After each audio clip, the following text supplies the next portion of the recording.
ఇలా ఏదన్నా చూడండి మన ప్రాంతంలో వాళ్ళు వచ్చినాక నష్టం జరిగింది. ఇవాళ హైటెక్ సిటీ దిక్కు కోకాపేట, మంచిరేవుల, పుప్పాలగూడ, నార్సింగ్లో 100 కోట్లు ఎకరం పోతుంది. మరి మేడ్చల్ దిక్కు 10 కోట్లకు కూడా ఎందుకు పోతలేదు? ఈ ప్రభుత్వం ఈ ప్రాంతానికి రావాల్సిన ఫ్లైఓవర్లు, రోడ్లు వైడనింగ్ చేయకపోవడమే కదా. అందుకే ఇవాళ కరీంనగర్, ఆదిలాబాద్, మెదక్ ఈ ప్రాంతాలకు పోనీకే పెద్ద పెద్ద స్కైవేలు కానీ పెద్ద రోడ్లు కానీ ఇవాళ మనం రాగానే ఈ ప్రాంతాన్ని అభివృద్ధి చేయాలి. మనం కూడా కోకాపేటలో ఎట్లయితే 100 కోట్లకి ఎకరం భూమి పోతుందో మన ప్రాంతంలో కూడా ఐటీ ప్రాజెక్టులు రావాలి, ఐటీ కంపెనీలు రావాలి, మన భూముల విలువ పెరగాలి, మనం బాగుపడాలి. హైదరాబాద్లో ఉన్న చెత్త అంతనేమో మనూరులో పోస్తారంట, హైటెక్ సిటీ ఏమో కోకాపేటలో కడతారంట. మరి ఈ మేడ్చల్ ప్రాంతం ఏం పాపం చేసిందే? ఈ ప్రాంతం అభివృద్ధి చెందుందా? హైదరాబాద్ నగరానికి నలుదిక్కుల అభివృద్ధి రావద్దా?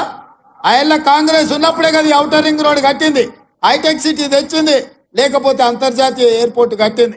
జీనోమ్ వ్యాలీ మనం ఉన్నప్పుడే కదా వచ్చింది తుర్కపల్లిలో. మా వేణి ఇన్నే ఉన్నట్టున్నాడు సర్పంచ్.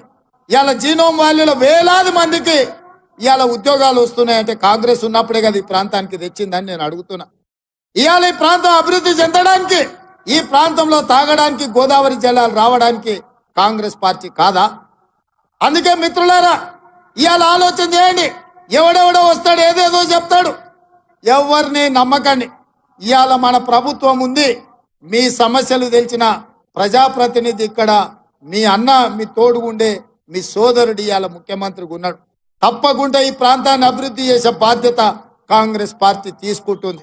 ఈ ప్రాంతానికి ఏమేం కావాలో లెక్క రాసుకొని బరాబర్ మీకు మంజూరు చేసి ఈ ప్రాంతాన్ని అభివృద్ధి చేసే బాధ్యత మేము తీసుకుంటామని నేను చెప్పదలుచుకున్నా. అందుకే మిత్రులారా రాబోయే ఎన్నికల్లో మీరు ఆలోచన చేయండి. ఇవాళ రాష్ట్ర ప్రభుత్వమే కాదు, పార్లమెంటులో 14 మంది మన కాంగ్రెస్ వాళ్ళు ఉంటే ఎవరున్నా ప్రభుత్వం, పొత్తుల ప్రభుత్వం మనమే వస్తుంది. ఇవాళ మోడీ 400 సీట్లు వస్తాయి అంటుండు. 400 సీట్లు వస్తే పొత్తు పెట్టుకోనికి చంద్రబాబు నాయుడు ఎందుకు? ఒరిస్సాలో నవీన్ పట్నాయక్ ఎందుకయ్యా నీకు? నీ సంసారం చక్కగా ఉంటే ప్రతి రాష్ట్రంలో ఒక్కొక్కరిని కలుస్తున్నావు కదా. మహారాష్ట్రలో శివసేనని చీల్చినావు, ఎన్సీపీని చీల్చినావు, కర్ణాటకలో పోయి దేవగౌడతో పొత్తు పెట్టుకున్నావు, ఆంధ్రప్రదేశ్లో పోయి చంద్రబాబు నాయుడుతో పొత్తు పెట్టుకున్నావు, ఒడిశాలో పోయి నవీన్ పట్నాయక్తో పొత్తు పెట్టుకున్నావు, బీహార్లో పోయి నితీష్ కుమార్తో పొత్తు పెట్టుకున్నావు, ఉత్తరప్రదేశ్లో పోయి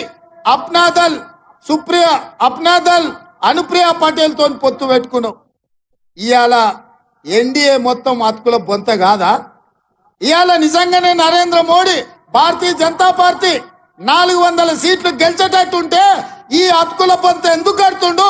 ఇంతమందిని ఎందుకు అడుక్కుంటుండో ఒక్కసారి ఆలోచన చేయండి. మనందరం కూడా రాజకీయ నాయకులమే కదా, సర్పంచులమో, ఎంపీటీసీలమో, కౌన్సిలర్లమో, కార్పొరేటర్లమో అయినోళ్ళమే కదా.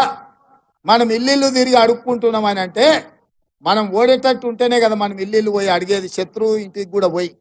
నిన్నటి వరకు పడనోళ్ళని అందరినీ, నిన్నటి వరకు అక్రమ కేసులు పెట్టిన వాళ్ళందరినీ ఇవాళ నరేంద్ర మోడీ ఎందుకు అడుక్కుంటున్నాడు అంటే భారతీయ జనతా పార్టీ కాలం చెల్లింది.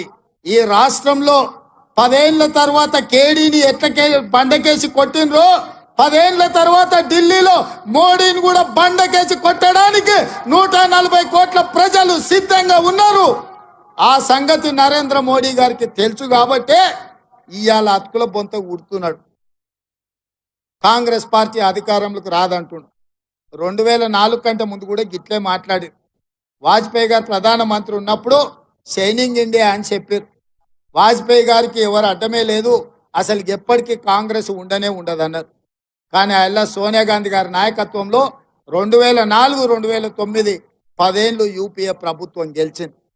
ప్రజలకు లోపల కాలుతుంది. 400 సిలిండర్ 1200 అయింది, 50 రూపాయల పెట్రోల్ 110 రూపాయలు అయింది, 40 రూపాయల డీజిల్ ఇవాళ 100 రూపాయలు అయింది. ఉప్పు, పప్పు, బెల్లం, చింతపండు, మంచి నూనె గురించి నేను చెప్పాల్సిన అవసరం లేదు. అంతెందుకు కేసీఆర్ మోడీ దెబ్బకు 50 రూపాయలు ఉన్న క్వార్టర్ 200 రూపాయలు అయింది. అవునా కాలే? చాలామంది మా సోదరులకు లెక్క తెలుసు కదా. మరి ఇవన్నీ ఎట్లా ధరలు పెరిగినాయి? ఇవన్నీ ధరలు పెరిగినాక ఇంకా మోడీకి ఓటేస్తారా? ఆయన ఏం చెప్పిండు? రైతులకు ఆదాయాన్ని రెండింతలు చేస్తాను, 2022 వరకు ప్రతి పేదవాడికి ఇల్లు కడతాను, స్విస్ బ్యాంకులో లక్షల కోట్ల నల్లధనం ఉంది, ప్రతి పేదవాడి ఖాతాలో 15 లక్షల రూపాయలు వేస్తా అన్నాడు. ఇట్లాంటివి ఆయన ఎన్ని చెప్పిండంటే ఇక లెక్క పెట్టే పరిస్థితే లేదు. మరి ఇవాళ అవన్నీ చేసిండా మళ్ళీ వచ్చి ఓట్లు అడగడానికి?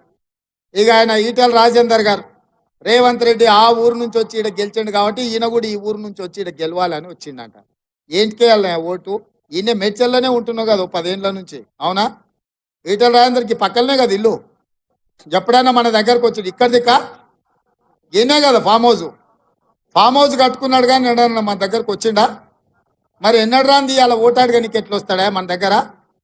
10 ఏళ్ళు మంత్రిగా ఉన్నాడు, ఎప్పుడైనా మన దిక్కు చూసిండా? పెన్షన్ ఇచ్చిండా? ఇల్లు ఇచ్చిండా? ఉద్యోగం ఇచ్చిండా? ఉపాధి కల్పించిండా? పోనీ ఎట్లున్నామని అడిగిండా? మన పెళ్లికి వచ్చిండా? మన సావుకు వచ్చిండా? మంచిగున్నామని మనల్ని ఎప్పుడైనా వల్కరించిండా? మరి ఏం అడిగినోడు ఇవ్వాలి సిగ్గు లేకుండా ఓటు ఎట్లా అడుగుతాడా మన దగ్గర? ఎట్లా అడుగుతాడు చెప్పురి?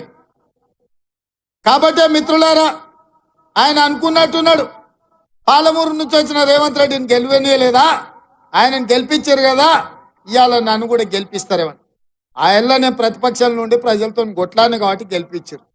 10 ఏళ్ళు నువ్వు కేసీఆర్తోనే అధికారంలోనే ఉంటాయి, 2 ఏళ్ళ నుంచి మోడీతోనే అధికారంలోనే ఉంటాయి.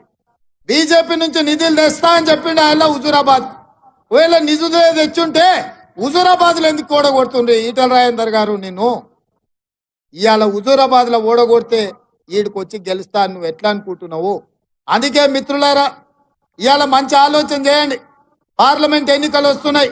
ఏ విధంగా అయితే రాష్ట్రంలో ప్రజలు మనల్ని ఆశీర్వదించి ప్రభుత్వాన్ని ఇచ్చిండ్రో, రేపు ఈ ప్రాంతంలో మనకు ఎమ్మెల్యేలు లేరు, రేపు ఎంపీలు కూడా లేకపోతే ఏదైనా అభివృద్ధి చేయాలన్నా, మీకు నిధులు ఇవ్వాలన్నా, మీ ప్రాంతానికి ఐటీ కంపెనీలను తేవాలన్నా ఇక్కడ మన వాళ్ళు ఉండాలి, మట్టికి పోయినా ఇంటోడు ఉండాలి. అంటే ఈ ప్రాంతంలో పార్లమెంటు కాంగ్రెస్ పార్టీ గెలవాలి.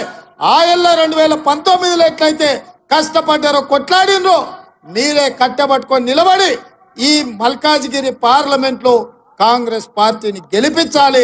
అప్పుడే ఈ ప్రాంతం అభివృద్ధి చెందుతుంది. ఎందుకంటే నమ్మిన మనిషి మనోడై ఉండి మన ఇంటి మనిషి ఉంటే నాకు కూడా అల్కగా అవుతుంది. కాగితాలు తీసుకొస్తే ఆ పనులు చేయడం సులువైతుంది. అవసరమైతే ఢిల్లీలో మన ప్రభుత్వం రాహుల్ గాంధీ గారు ప్రధానమంత్రి అయితే మన ప్రాంతానికి నిధులు తెచ్చుకోవడానికి అవకాశం ఉంటుంది. ఇవాళ జంగయ్య గారు అన్నట్టు మెట్రో మేడ్చల్కు రావాలంటే ఈడ పార్లమెంటు మనం గెలవాలి. ఇవాళ ఈ ప్రాంతంలో అభివృద్ధి జరగాలంటే, ఈ ప్రాంతానికి ఐటీ కంపెనీలు రావాలంటే మల్కాజ్గిరిలో కాంగ్రెస్ పార్టీ ఎంపీ గెలవాలి. మీకు అండగా ఉండడానికి మైనంపల్లి హనుమంతరావు ఉన్నాడు, సుధీర్ రెడ్డి గారు ఉన్నారు, ఇక్కడ హరివర్ధన్ రెడ్డి ఉన్నాడు, జంగయ్య యాదవ్ ఉన్నాడు. అన్నిటికంటే నేనున్నా మీ సోదరుని మీకు అండగా.